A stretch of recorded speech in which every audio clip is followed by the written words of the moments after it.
very good evening to South African, those watching around the world. My name is Blaine Herman, and this is It's Topical. Thank you so much for joining us tonight. We made it right. Another year, giving us an opportunity to get to that better place that we always talk about. But it's also an opportunity to reflect, a reflection that will hopefully pave the way in our pursuit of better. Where were the gains? Where were the missed opportunities? Look, It's Topical. It's a program that endeavored to let you have your say, the citizens, the viewers, like no other before. Every week we went out to the streets to hand over our microphone to you in our Word on the Street feature. We invited you to join us via Zoom as our digital audience. As we asked you, we also did this every week. Send us your social media messages. Send us your voice notes. We also followed you around your community as you sought to bring solutions to the problems afflicting you. Today, we don't have our regular digital audience, but we have highlights packages lined up for you today. Walk with me as this program turns all of 9 months old on the 3rd of January. Can you believe it? 9 months old. And as we enter the new year, we also want to remind you of the topical conversations we've had so far.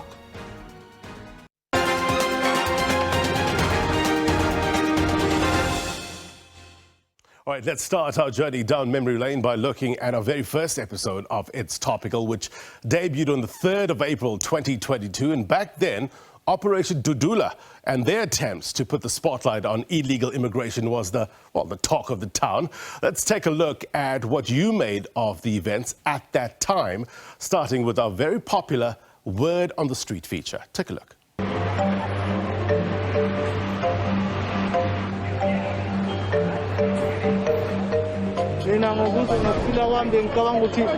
masingavumelana sisonke siyabantu bahambe labantu babuyele back to lababuyela khona batshontsha nabantwana bayiletha ama-drugs. There are too much foreigners, they have to go, man. All sanari pampiri tsa modula mo in South Africa, those who don't have papers to stay in South Africa, they're supposed to go, and these police are busy taking drugs from them. Labantu basifikela nedaka mina singazazi nyawuba siyazi thina lemzathu yafika nalabantu bangaphandle. One problem with South Africans is that they're lazy. And then when they see foreign people doing things or trying out like new things and getting into their way of getting opportunities, they start getting touched and then they have problems. Let them live, man. They are human beings as well. Let them live, you know. I think life is too bad there. Their countries are too poor and miserable, and it's not our fault. It's not their fault. So let them live. Thank you.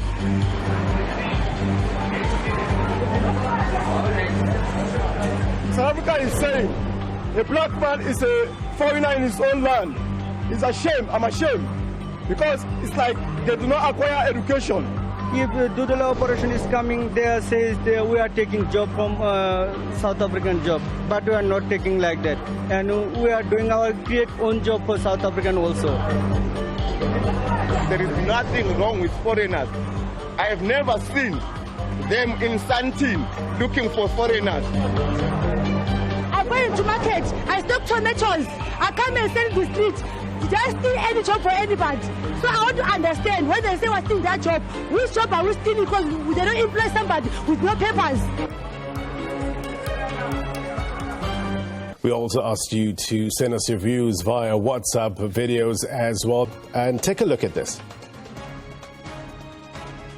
With large corporations such as JED, such as Edgar's, have been liquidated due to poor trade and due to foreign internationals. And now, with foreign internationals, employment is not regulated, and that contributes to low tax gains and contributes to low VAT. And with them, also cheap labor is being utilized by corporations from the foreign internationals. That way, those corporations gaining more.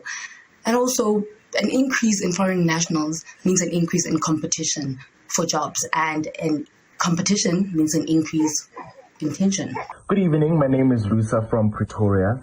I believe that there is a link between the dire state of South Africa's economy and the tensions or the rising tensions between foreign nationals and the locals within this country? I believe so because for every action that is taken by the locals of this country, as well as the foreign nationals living within this country, there has to be a reaction towards our economy. So, for example, if we as locals attack some foreign nationals' businesses, not only does it affect the foreign national individuals' pockets, but it also affects the economy in a way of revenue income, as well as other things that, you know, the economy works on. So I believe that there definitely is a link. It may not be a direct link, however, there has to be a link between the ongoing tensions between South Africans and foreign nationals and the economy of South Africa. There's a whole lot of factors surrounding this whole thing, but what I'm simply going to focus on is the small business sector. If you look at the small business sector, you know, local nationals can't even coexist with foreign nationals peacefully because a lot of times foreign nationals don't even want to share their trade secret. So when you look at it from a competition perspective in the small business sector, they are already leading local nationals. We also took our cameras to a multicultural part of Johannesburg called Yeoville to gather more of your views. And over the years, the suburb has been synonymous with crime and grime, some would say. But a group of local people say they want to reclaim the streets while earning some form of stipend to keep them motivated. Let's hear from one of them, Majesty Mnyandu, our citizen journalist for the week. Lapha siseyuveli ikhaya lama-artist eSouth Africa.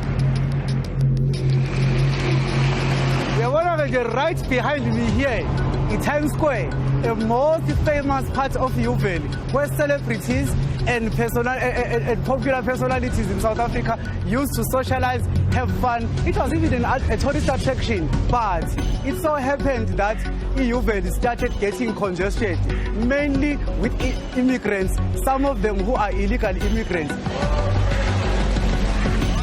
Yabona nje la kwakunenandosi enandosi wawusuthi uhleli kube khona igenge yabafana ababehlala la bavele bangene enandosi bakubamba inkunzi phakathi enandosi udla and into ebuhlungu bagcina bebulele ngisho security lasenandosi yilapho ke imanagement yesenandosi yagcina ukuyivala inandosi.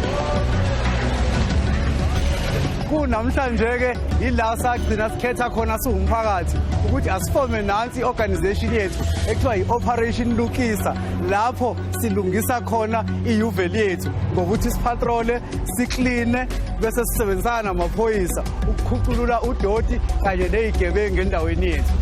Ngisho khona ukuthi kusubalinda lana abantu bamazambane kusulanda itroli.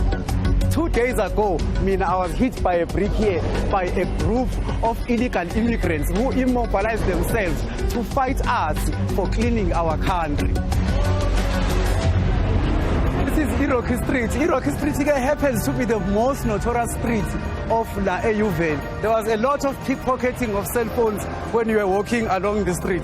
But since we've cleared the streets now, people are able to walk freely. Crime has decreased. The business people can be my witness. Asibuze uSotobe. Njengamanje ngiyakuthokozela yonke into ekhona. Umphakathi uyenzile yonke into. Siphephile njengamanje. So umsebenzi wamapatrol lona uyabonakala. Ngiyabonga muhle kakhulu. Lana mfowethu abantu used to sleep la. You couldn't walk here. We are so happy today with the work that the council has initiated. Enyobeni is now breathing.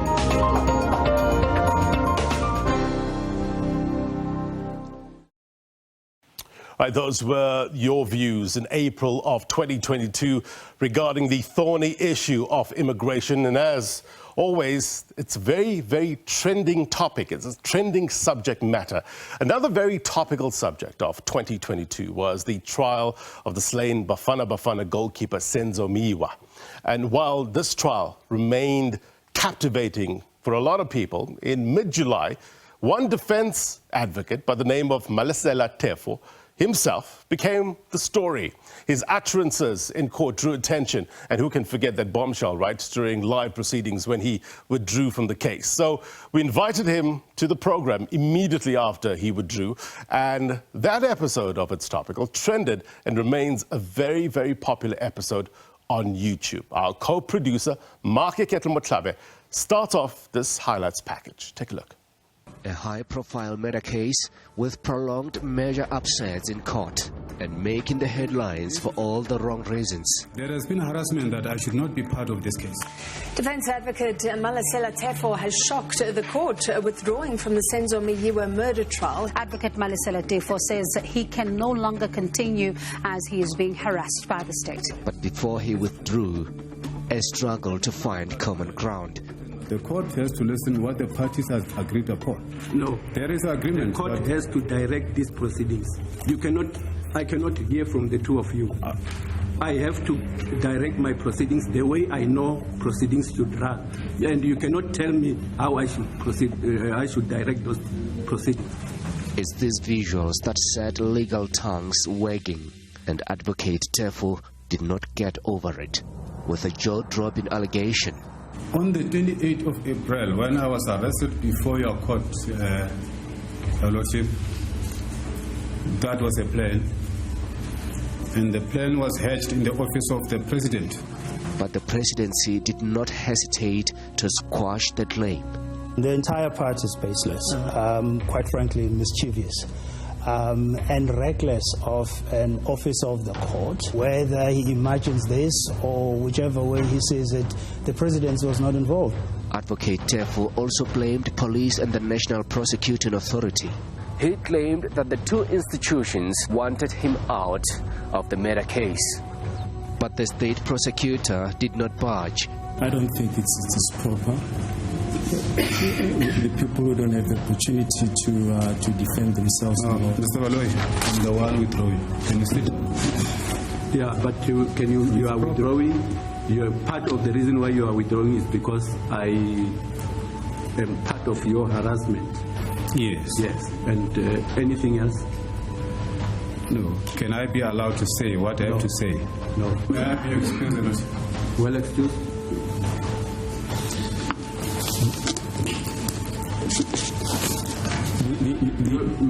Advocate Teffo, you derobe once you are out of the court. You don't derobe here from.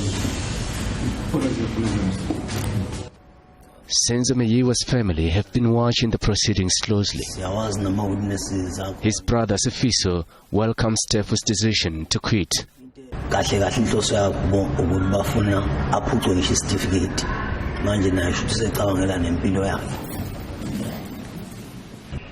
Thina sesiyazi ngaloko nje evidence ephelele ukuthi bakhona umuntu abamvikelayo lapha ngaphakathi. For legal experts, it's the delays that are more concerning, and Teffo is to blame. Roping the president in, the NPA in, without even telling us in which respect they could be now harassing him. And it tells you that now it's a point where we could say that that's a sign of cowardice, because it now prolongs the whole proceedings. And that will also now be for him to be blamed. And questions still remain. Who killed Senzo Meyiwa and what for? 8 years on, answers still remain out of reach. With 4 of the 5 accused now without a lawyer, Meyiwa's family is still without justice, perhaps just for now. Say for how long? The case has been postponed to August the 2nd to allow Teffo's former clients to find new counsel. For its Topical, Amare Ketlemotlabe, SABC News, Johannesburg. All right, Mr. Motlabe, thank you very much indeed for your reporting. Now in studio we have Advocate Malesela Teffo, as well as Theo Mapeto, who is the chairperson of the Black Lawyers Association here in Gauteng. We also have our digital audience. Just remember, we have the 2 guests here. If you want to ask any question, raise your hands. I'll immediately get to you. Let's keep it interactive. Gentlemen, thank you very much indeed for your time. Advocate, to you first, sir. So when you say you didn't withdraw, what do you mean? It's a strategy. You know, sometimes you have to confuse your enemies and give them a short-lived glory. So this is a strategy amongst us. As I said, that it's not a surprise. Sifiso was talking here. He said, no, I'm not worried. But ask the question. I'm not worried. Right. So it's a strategy. And you are delaying. You were saying that one of the biggest things for you was the delays in this case. Yes. By you withdrawing, that potentially contributes to a delay, isn't it? No, let me tell you. I said my attorney, Timothy Tsepo Tobani, is for the High Court appearance. The case, if they postpone to the 2nd of August, there is nothing like we want to understand if these 4 people can be represented. They are still covered. They are still represented. Right. The case can go and finalize without me. So the only people that is delaying the case is accused number 5. The reason the case has been postponed today, right, the blame must go to accused number 5. They don't see the wrong of accused number 5. It is a tactical withdrawal. Is that what you say? In terms of our meeting and our consensus. Because what has been happening is that it's true, my clients and the family of my client, including Senzo Meyiwa, they've realized how much I was harassed. I've taken enough. Then we come to the But that doesn't matter, isn't it? Because you're now saying that it was a tactical withdrawal. It's part of your strategy. That's what I'm putting the record straight. So all that, in terms of the alleged harassment, etc., doesn't really matter because you're saying it was a strategy. Is the reason that of that harassment. So now we have to sit down. Then when the situation is like this... So how does the harassment and the strategy tie in together? We did sit down. We said, okay. We sit down, and around this, we said, look, this is a situation. Remember, my client, I've even told the court, my client, 4 accused, 5 times, if I remember very well, giving the instruction that we should bring the application to recuse the judge. I said, no, guys, I've advised against that, to recuse the judge. I said, no, this will delay the case. We need the case to be run and be finalized. According to me, the case could not even... was not supposed to go even more than 2 weeks, this case. I know we had reporting about complaints to the Legal Practice Council prior to the Senzo Meyiwa case. Do you expect to be sued more now or be hauled before the Legal Practice Council? Then let me say I'm just surprised. Nobody from the Legal Practice Council came to me. I don't know of any complaint against me. We had reporting, the Legal Practice Council has confirmed that there were a number of complaints predating Senzo Meyiwa trial investigating against you. The allegations relate to unprofessional conduct raised directly with the LPC. That's according to reports. I don't know that. LPC never came to me. I know I'm accountable to LPC insofar as my conduct is concerned as a legal practitioner. I've been advocating for 12 years. And myself, in the 2nd year, as a practicing advocate, I've got the Constitutional Court judgment myself now. People just know about Teffo now on this matter. And this matter is, every matter in terms of the law, we say, each and every case has got its own merit. It has to be judged according to its merit. So I'm so surprised to hear that I'm getting the blame from all walks of life. For what? I don't know. And then I said, until that time, as you said, Mr. Mapet said, that the LPC should have the guts. If they don't have the guts to come to me, then I'm not going to take myself to the LPC like the cattle goes to the abattoir. So I'm still waiting for that. So I just hear from the rumors. So LPC is got the right to call me if there is anything. And I don't see, I'll be waiting for them. And this thing is unfair. It's very much unfair to me when it seems as if there are certain people outside trying to influence LPC. All right, Advocate Malesela Teffo there speaking on the program back in July last year. Let me give you a bit of an update on what's happened since. For that, we go to our magic wall and reveal to you in terms of these graphics. So have a look at this. So in July last year, Teffo withdraws from the Senzo Meyiwa trial. In September, you'll remember, he was disbarred, removed from the role of legal practitioners. The trial has since resumed without Teffo, and in November, 2 accused sacked their attorney and appointed a new one, and the trial has since been postponed to the 2nd of May this year. So keep it locked on to SABC News. We'll bring you all the very latest from that trial. All right, let's take a quick break. When we return, we take a look at our 2nd most watched episode on social media, at least, and that was when Nhlanhla Lux was in studio. More next.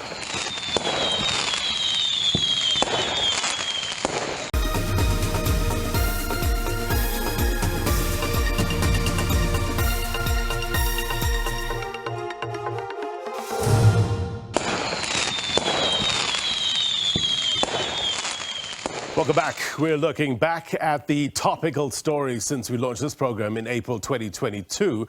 And in the middle of the past year, we marked the first anniversary of the July unrest that swept through parts of KwaZulu-Natal and Gauteng following the unrest following the arrest, rather, of former President Jacob Zuma. Now, we invited Nhlanhla Lux Teffo for that discussion, and as you might remember, he was very instrumental in guarding the iconic Maponya Mall in Soweto against the rampant looting that was taking place. Here's our producer, Tile Khaswane, starting off this highlights insert from Ndofaya Mall. Take a look.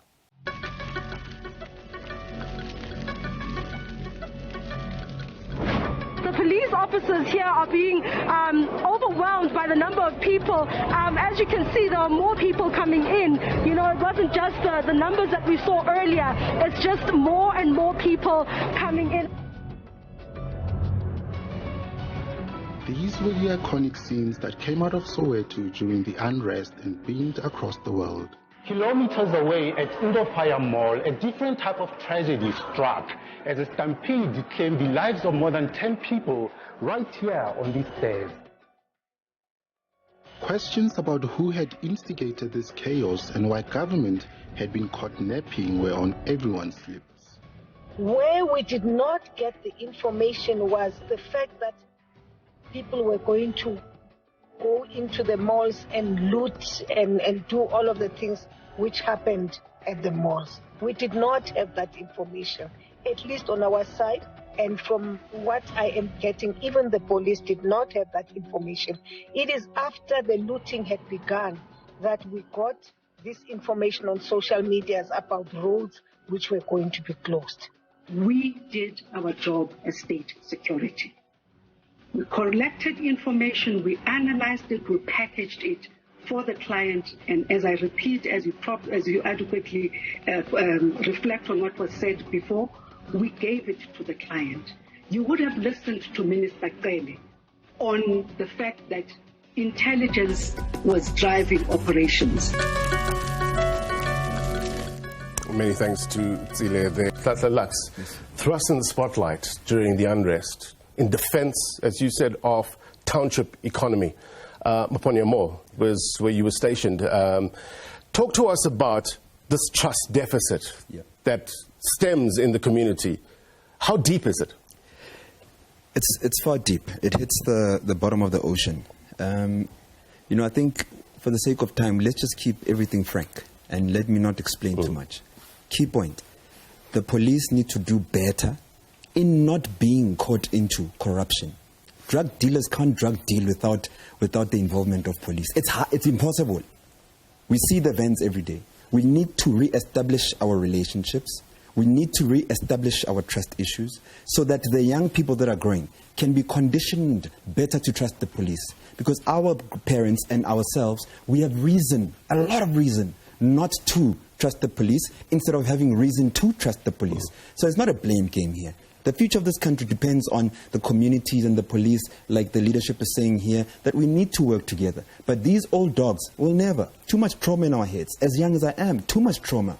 So we need to visit the education system and make basics of policing part of our education system and not only rely on college, because it also gives the civilian, the ordinary person, an understanding better on policing and what to do. Because our constitution, if I close it, our constitution does say that the ordinary person, citizen in South Africa, can help the police legally, constitutionally, and even perform a citizen's arrest.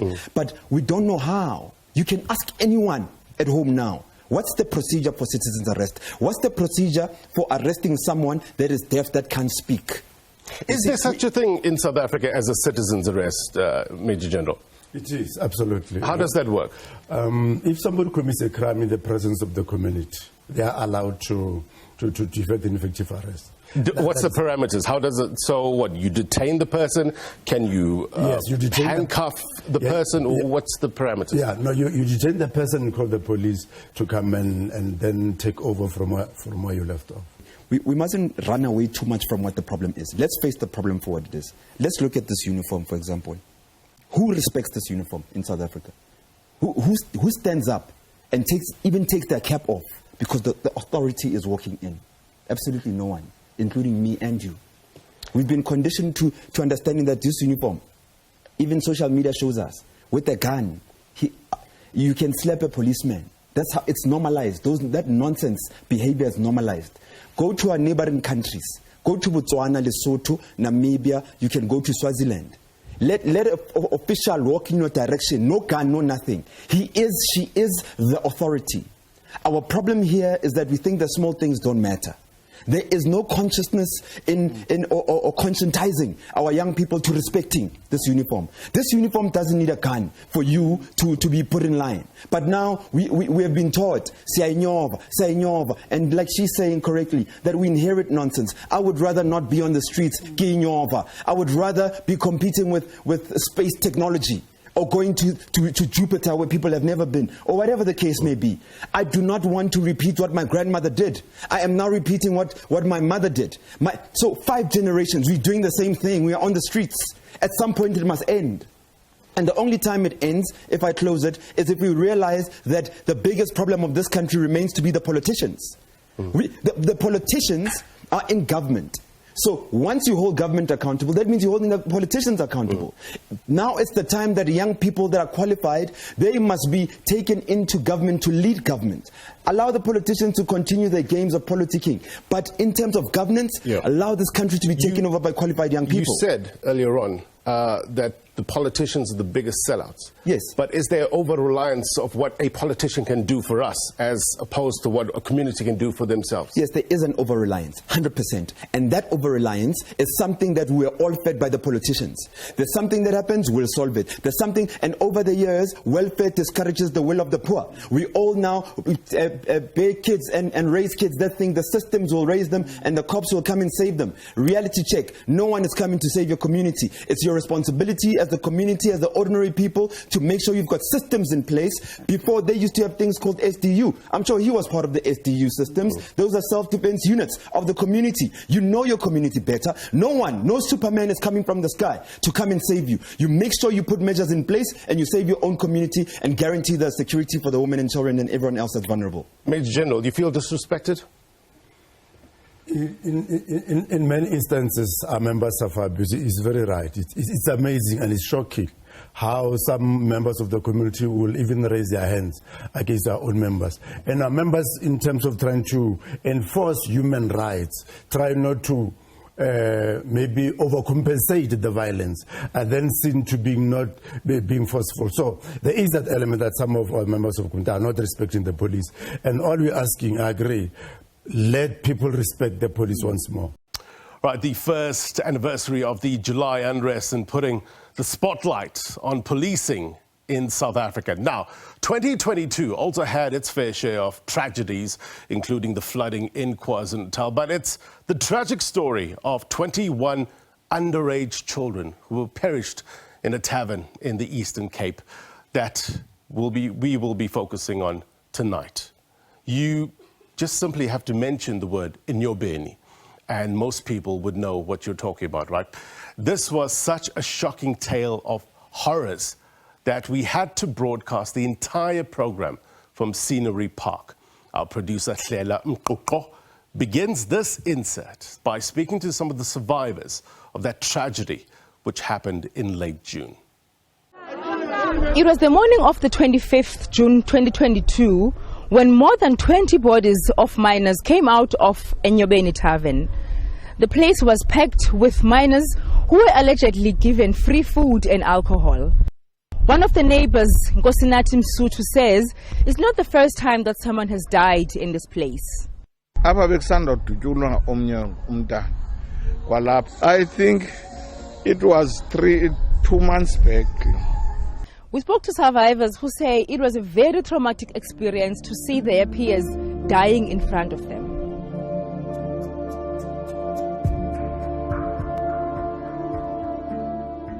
Sibuhlungu man, sibuhlungu nyanga ngendlela wrong and siba right ngoku ngosike sifumana uncedo okuhlaleni kuba kukhona lento ye-counselling. Phoba ngikho right. Uba right ucinga uba right but bekho emini obviously kuba like uqalele eqala awukwazi uyilibala because nane ichomi yami esoleke pha every time xa ndibona into edibenisene nayo kanye ndicinga na qho xa into zematch iyabuya laa nto yaphaya. Mna ndibhetere mna naqala since sifumene komama uncedo wapha kuthi ohlala pha kuthi ehlaleni usincedile la mama kakhulu.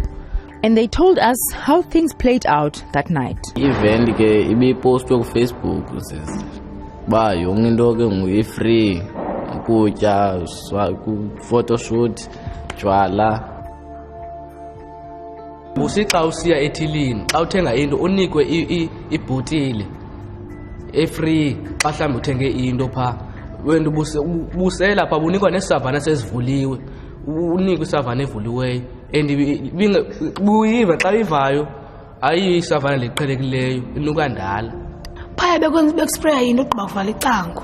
Mna into endiyibonile isecurity eqhwabe umntana wentombazana phambi kwam imnqwabela le nto elila etsarhwa yinto umxelela uba uyamngxolela bathini bona because nabo baxakane nento ingoku ezitepsini ke ngoku abantu babhubhanyani bayanyathela abanye baveske bafinde yile nto bathi iyabatsarha. The community is pointing fingers at the municipality for not ensuring and enforcing the bylaws.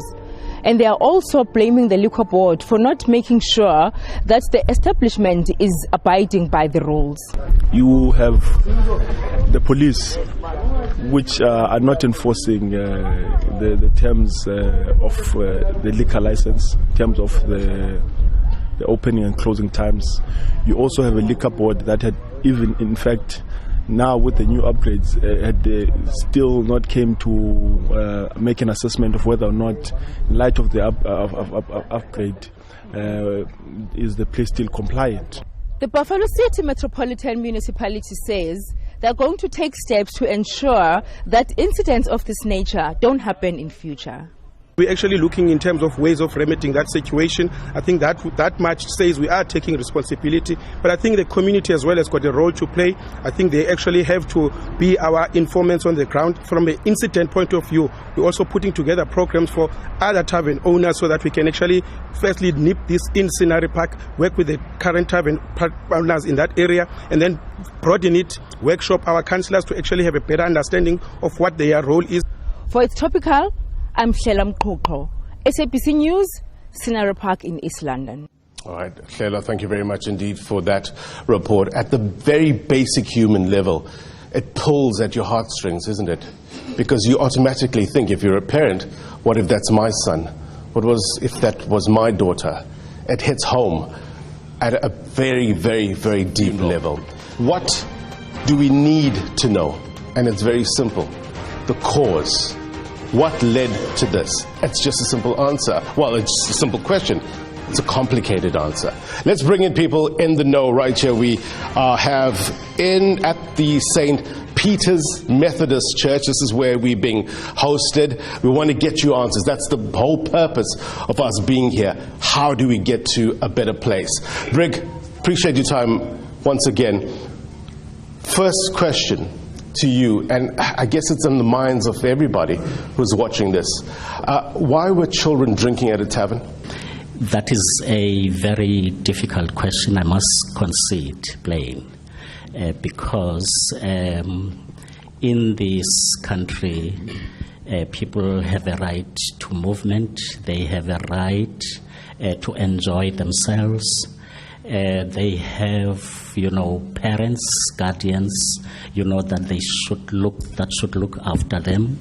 In this particular case that we are talking about, we would not know at this stage what had happened.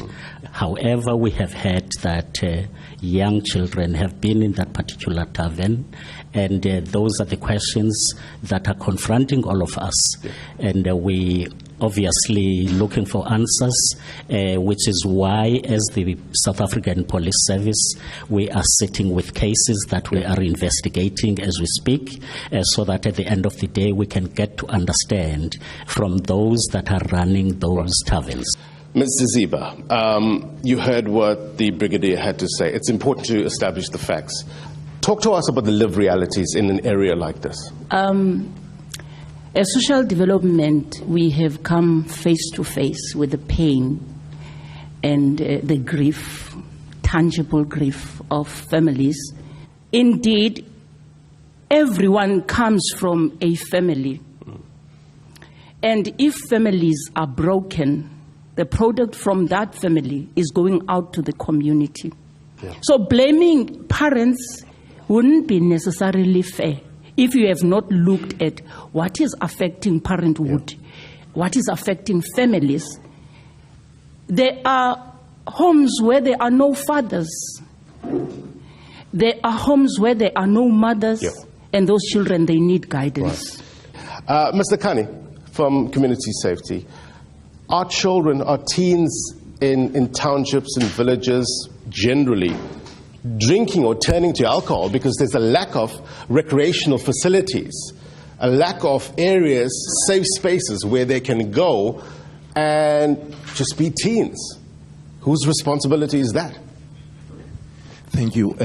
We do have a serious challenge when it comes to keeping our children occupied due to the reason that we have named. But first I need to indicate that since this tragic incident, I've done some sort of profiling of the area itself. There seems to be a high element of unemployment in the area first.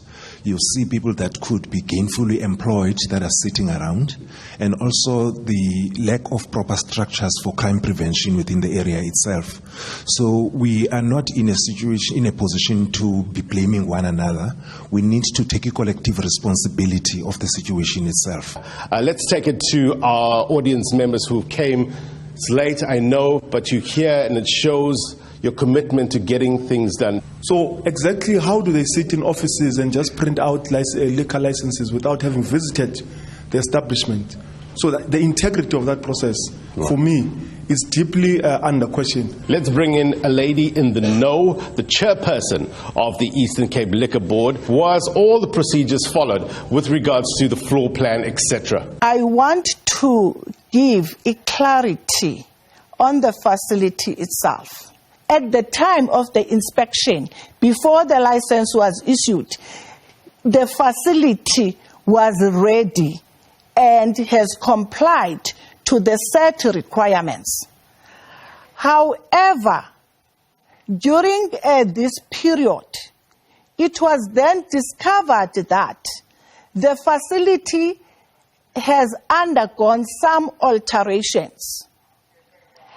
And according to the system that has been adopted, it is very clear from a liquor trader that before the facility could be made new alterations outside the time it was approved, it has to go to the municipality and also advise the liquor board. And in this instance, that did not happen. And therefore, the liquor board would not have known of the alterations that had taken place post what was approved. This one, they will investigate, but akuzuzanto at the end of the day. Secondly, really, Liquor Board, they must be not defensive here, because Liquor Board, they granted the license to that owner. Whereas the city kwabona bayenza routine checks is up. That renovation was not done in one day. So it means that as the routine checks is up, are not true. To me, it's as if money is better than the lives of our children that passed on there. So I would like to appeal also to Liquor Board. Liquor Board, don't be defensive, whereas our children had fallen there. Harrowing stories coming out of the first outside broadcast as it's topical.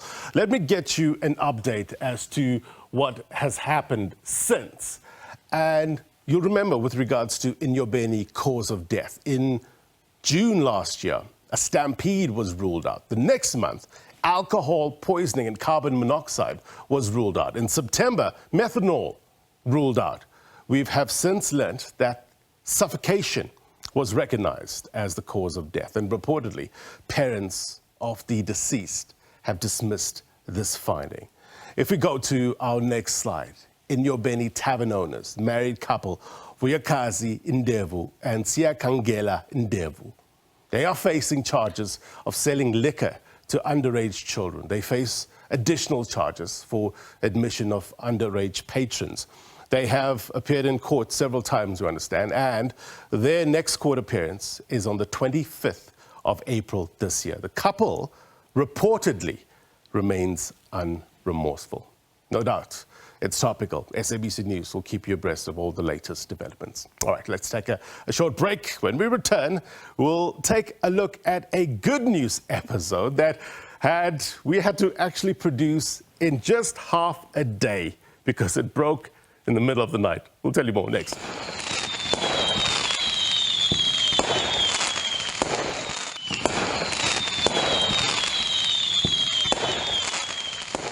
Welcome back, and just in time for a feel-good story as we wrap up our look back at the year 2022. Because we are a weekly show, we have just a few days to plan for the next program. But when Banyana Banyana became champions of Africa on the eve of the program, we knew we had to ditch the load-shedding show for one that had brought, well, light back into our lives. Makeketa Matlape runs us through that memorable Saturday evening when Banyana Banyana became the queens of African football. Take a look.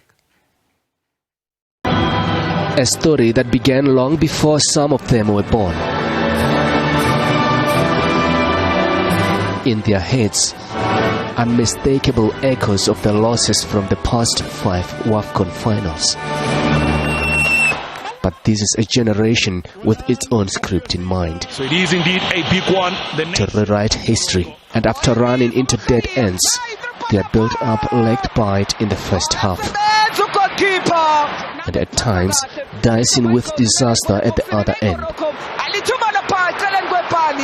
Banyana needed a half-time reshuffle. She's cool, calm, collected as always. 18 minutes into the second half, Morocco blinked first, and Hilda Mahaya tightened the screws. Bosina's ball played into the back of the net. Hilda Tolagele Mahaya has found the back of the net. Though the lasers and the firecracker smoke occupied Banyana's faces, Mahaya had other ideas yet again. Around the hosts, frustration. Around their fence, deafening silence, and a collective loss of the plot. But minutes later, Morocco were interested. But here comes Morocco. Ball playing now towards Tatnaoud. Good ball in! And for them, it felt as though the action would now assume primary importance. Home ground advantage, an equalizer, and a win. And the keeper has been beaten for the first time in 4 matches. But it was just a dream as Banyana's defense switched on until the last whistle. 9 minutes Mission accomplished at a long last. And for them, it means everything. I've tried many times as a player to win this medal. I got a silver.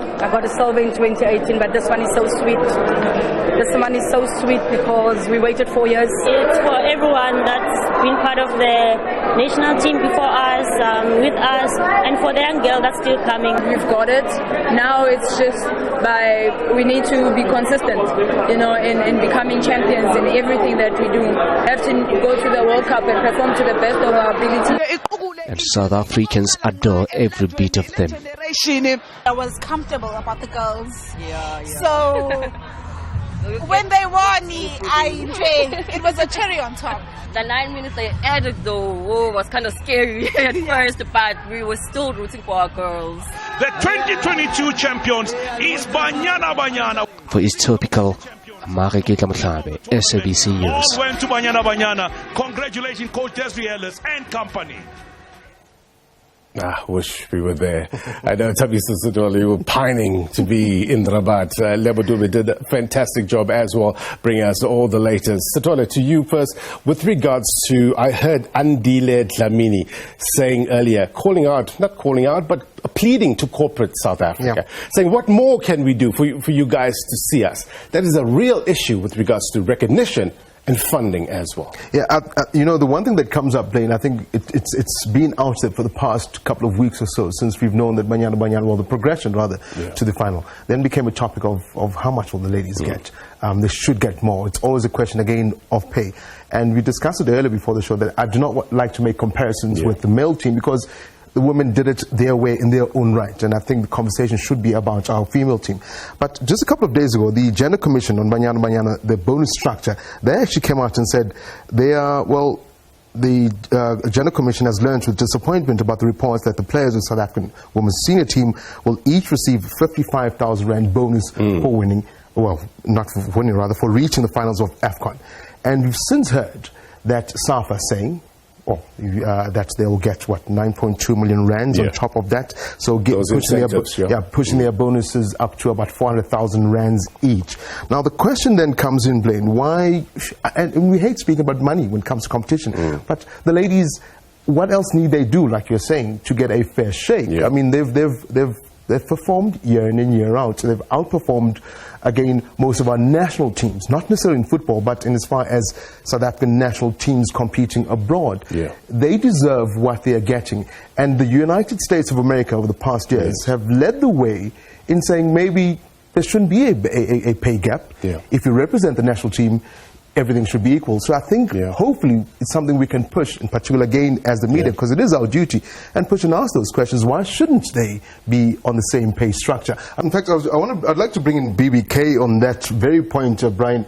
But how important is it for local football, women's football, to get as much airtime, in particular from the public broadcaster, to bring all these youngsters that Brian and Coach Lulu as well as Gloria are speaking about? Because at the end of the day, it's about what the coach has at her disposal. I think even before the tournament, guys, Banyana Banyana went and played in Nigeria, in their backyard, and beat them 2-1. That, for me, seemed to be a sign that that gap, that chasm was closing, and Banyana Banyana were really coming to their fore. You've made mention of the fact that this was their 6th time of asking. They played 5 finals, they've lost all of them, but this was the moment. What a better way to start. 2-1 against Nigeria, and the performances, let's be honest, were not that really great after that, but the way you end it, 2-1 against the host in a sea of all those people who are in that stadium. Salute. Brian Mafugeng, let's bring in, you had your hand up earlier. You wanted to make a comment? You know, you're raising a very important thing. I think we've had this conversation with both Gloria and Coach Simpiwe and Lulu, and Mpumi has come up with that. We've had these discussions a lot of times around that not only corporate South Africa should come to the party. I believe that what we have seen South Africans do now when Banyana played in this WAFCON tournament, supporting them and going out in big numbers, we need to make this a regular thing.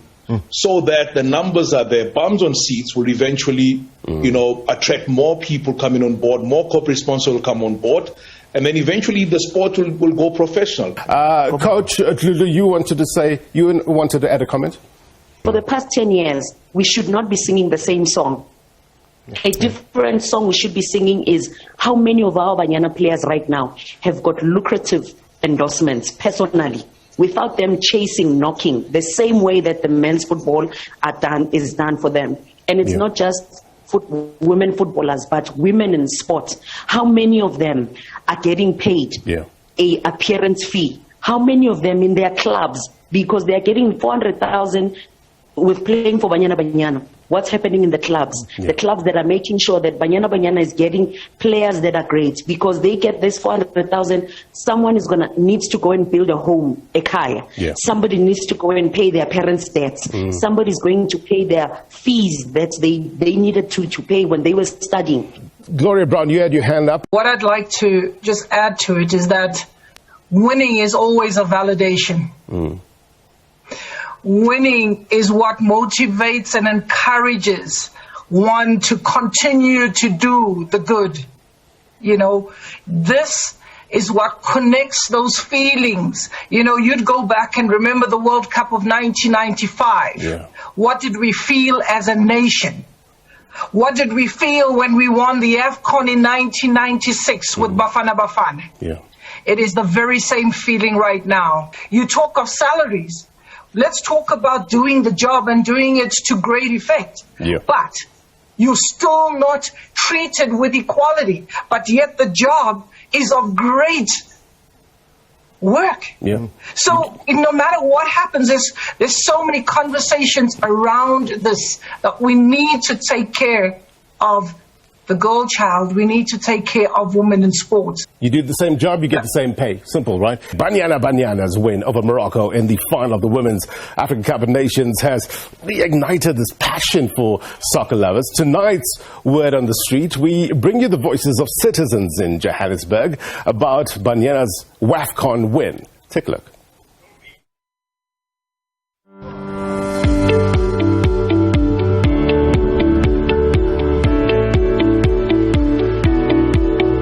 What should Banyana Banyana's AFCON win mean for women's soccer in South Africa?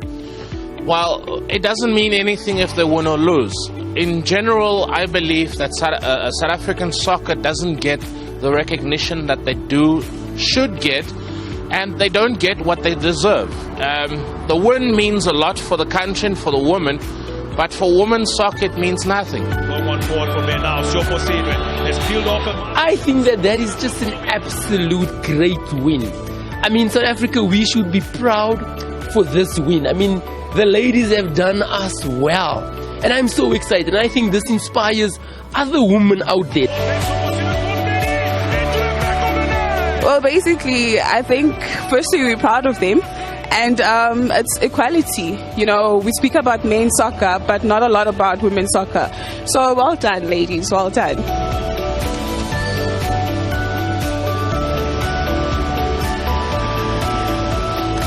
It shows that the football in South Africa, women's soccer in South Africa have improved indeed. And I think going forward, they will be able to do more better. We would like to see Banyana Banyana receiving the same remuneration as Bafana Bafana. Winning by 2-1. It will encourage more women to be interested in sports. Coaches from development of referees, you know. They're just better than the guys, you know, because they just keep winning. So power to Imbogoto. Yeah, thank you.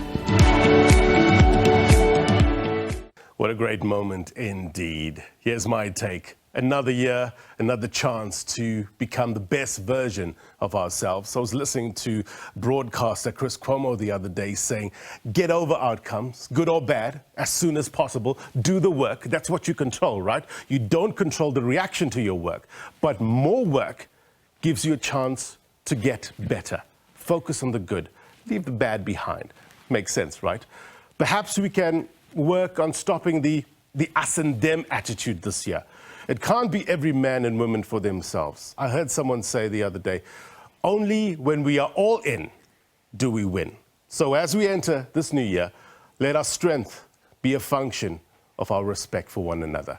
Happy New Year, my brothers and sisters. Until next week, take care. Bye-bye. Bravo, bravo, bravo, bravo, bravo, bravissimo, let's all celebrate. Long one forward from here now. Sioposino has peeled off a marker. Sioposino still going. We're going to cut the ball back. Sioposino's ball played in. Into the back of the net. Hilda Tolagele Mahaya has found the back of the net. And now the ball again. Anything. And now the Tuma put in the ball. Yeah, Pago's in it. Embracing Hilda Mahaya.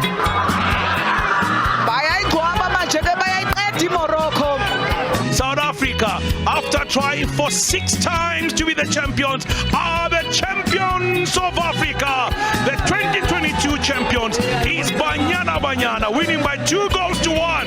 And there we have it, Total Energies, Africa Cup of Nations champions, goalkeeper of the tournament, all went to Banyana Banyana. Congratulations, Coach Desiree Ellis and company.